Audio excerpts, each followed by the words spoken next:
Why be good? Why be a good person? We know that growing up, our parents wanted us to be good people. And we know that great prophets and spiritual teachers have come and they have said, be good. This concept of virtue is celebrated across spiritual traditions. In Buddhism, Siddhartha Gautama talks about acts of merit. No one will reach enlightenment without goodness or acts of merit. Meditation alone will not get you there. According to Wikipedia, merit making is important to Buddhist practice. Merit brings good and agreeable results, determines the quality of the next life, and contributes to a person's growth towards enlightenment. Similarly, Jesus also teaches us to be virtuous, to love our enemies as our friends, so that we might become perfect as our Father is in heaven. Do unto others as you would have them do unto you. Walk in love. Forgive them, for they know not what they do. And these are the teachings of Jesus Christ. Similarly, in Vedanta, as the great saint Swami Vivekananda tells us, do not injure another.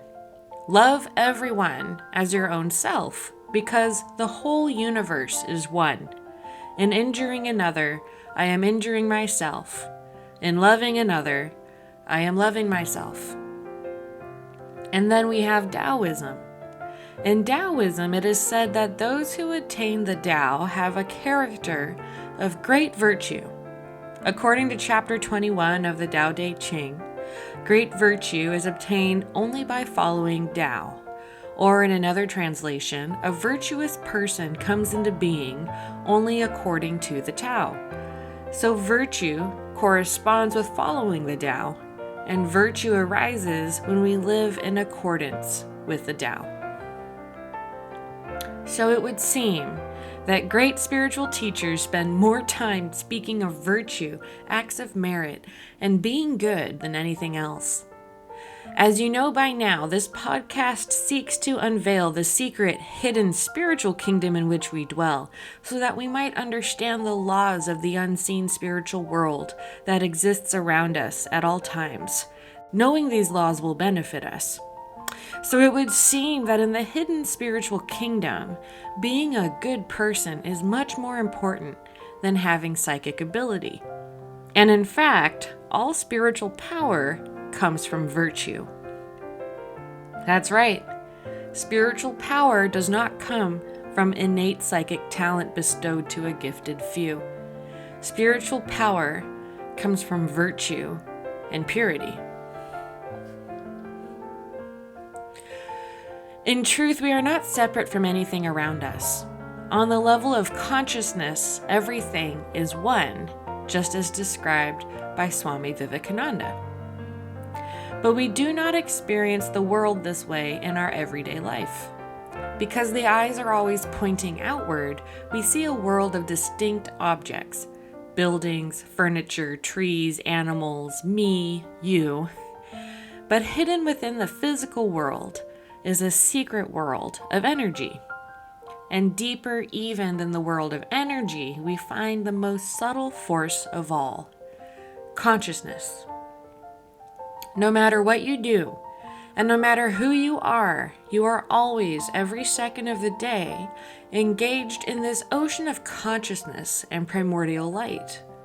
You can think of consciousness as the light that gave birth to light, the light upon which light rests. And it's a light that is so subtle and so pervasive that we're in it all the time and we don't even know. We're not even aware of it because it's such a part of ourselves. Because it is the self. I am. And the strangest thing about this primordial light of consciousness is that it actually gives off a vibration. This vibration is impossible to detect through the five senses. It must be detected through the inner silence of the heart. But once revealed, it is too powerful to ever be denied. From this listening to the song of God arises pure understanding. we can easily see that our material reality of matter and energy, of oceans and forests and animals, all correlates in character to the pure attributes of this primordial consciousness. This absolute nature of God is like a great song that is giving shape, pattern, function, time, and form to all of nature. And the nature of God is that of divine love. You really can't know this until you've seen it, but the nature of this pure note of unity resounding within all life is divine love. God is love. And it's not that God loves, and it's not that God loves you, though God does love you, but God is love. And God's very nature of divine love is the unity and the true ground upon which all of existence rests. So there are laws of conduct in this spiritual kingdom in which we dwell, this reality of God's Spirit. And these laws correlate to this absolute nature of divine love, or pure consciousness, or Tao, or self, or reality. Whatever you choose to call this absolute being, love is the pure nature of the unseen spiritual kingdom. So imagine we are peeling an onion. There are many layers to get to the heart of the onion. We can imagine the physical realm as the skin of the onion, the most external layer. And this is the world we see when looking outward with our outward-facing eyes and seeing all this different matter, different shapes, different objects, and different animals.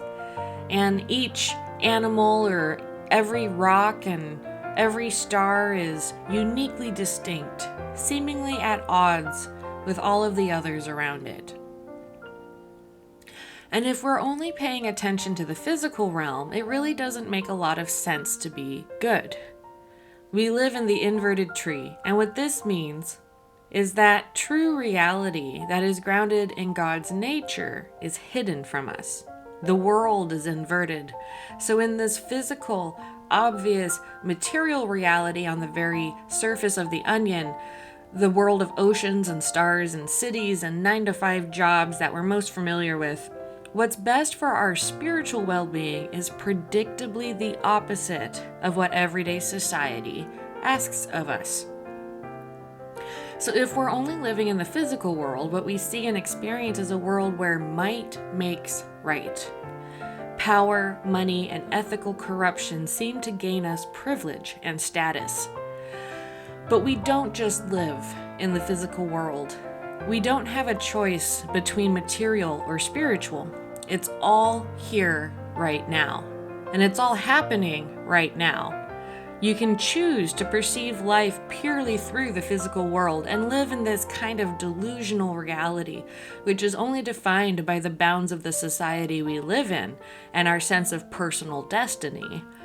Or we can begin to seek inward, to explore the depths of the self and the hidden spiritual kingdom and the internal universe that dwells within you.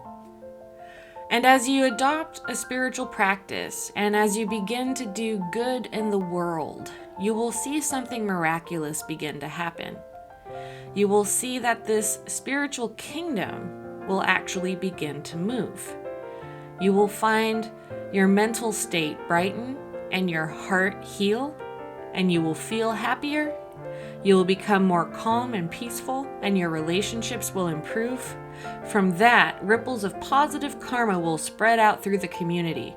Opportunity and companionship will come to you naturally, and in this mysterious way, things will begin to work out. Your life will come into harmony. As you go deeper and deeper inside of yourself through meditation and contemplation and sort of self-reflection, what you're going to start to realize is that the true ground, the true reality, is within you. It is the I am. And as we practice virtues and do good in the world, we find that everything falls into alignment in our lives because God's nature, which is so good and is so much love, is harmonizing, creating, and sustaining this entire cosmos. And you are part of that. You're not separate from it. We dwell within it, and it dwells within us. And so when we start to do good in our lives, we engage in this cosmic process of harmony. We are harmonizing existence, and we are actually participating in reality. This is why Jesus says in his famous Sermon on the Mount that the peacemakers will inherit the earth. By aligning ourselves with the true nature of this spiritual reality, we see that the true nature of the heart is to become a peacemaker. When we make peace among people on a level that is deeply profound, the order of events and aspects in our lives comes into balance. We enter into unity with all life. And this is very significant because this correlates to the absolute nature of God or the nature of the Tao or Nirvana, depending on our spiritual tradition. We bring our smaller individual sense of self, the ego, into harmony with the greater self, the self that pervades the cosmos. And then we become one. As within, so without. So, why be good? Because goodness harmonizes reality. And this is how we merge with the tree of life, or how we attain the Tao, or we find liberation or enlightenment or Gnostic salvation. By being good, we manifest the divine qualities of God that reside latently within us. By following the divine will and becoming an agent of harmony and a peacemaker, we are freeing ourselves from sin, Maya, and ignorance. We are clearing the divine eyes, and we are neutralizing karma. We are purifying the heart. Eventually, this path will carry us into a divine union with God, and you will see Him face to face. So be good.